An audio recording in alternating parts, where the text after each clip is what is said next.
And this brings us to a central theme in mental health, which is, is it good to do what we want or not, right? A fundamental question. And then there's no, cheap, easy answer to that question. And it really is like, what do we do with our freedom? Or what is true liberty? What is free will, right? We know we have this free will, and what do we do with it? And how do we use that properly? And what is our understanding of freedom? I think is important.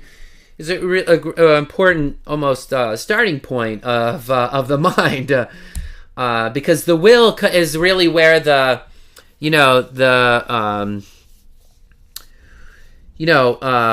where like the meat and potatoes, right? Because the will is what we actually end up doing.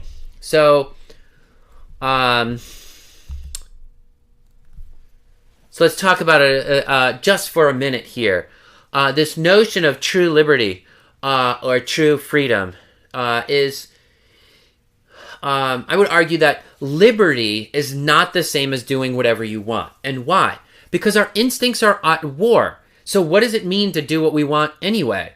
If our instincts are constantly at war with each other, I really, I have this gut instinct that I should eat that salad, but I really, really want the ice cream. Which of the, if you eat the salad, does that mean you're following your instincts? Or if you eat the ice cream, does that mean you're doing what you want? What does it mean to do what we want when our instincts are at war? And our body is driven by addictions, passions, our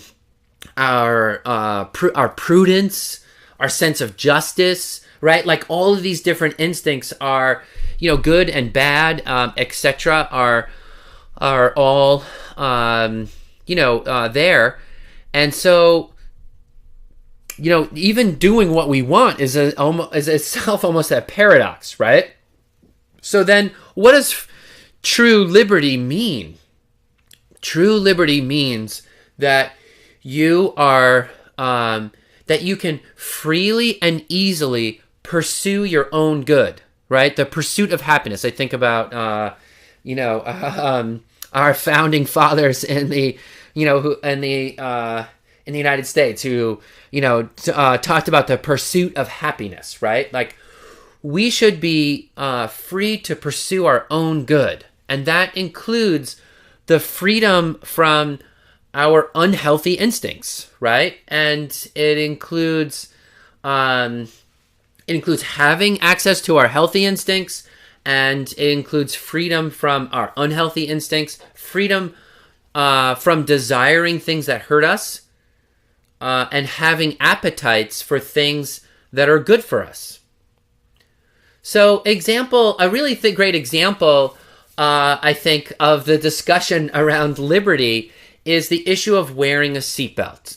Now, is wearing a seatbelt an expression of true, is that true liberty to wear, if you're wearing a seatbelt, are you free? Well, in some sense, you're restricted by the belt, right? So then you could say, well, I'm not free.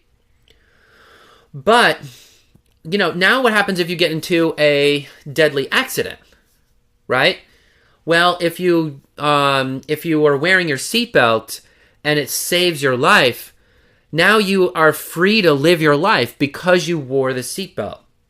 And so which is an example of being liberated?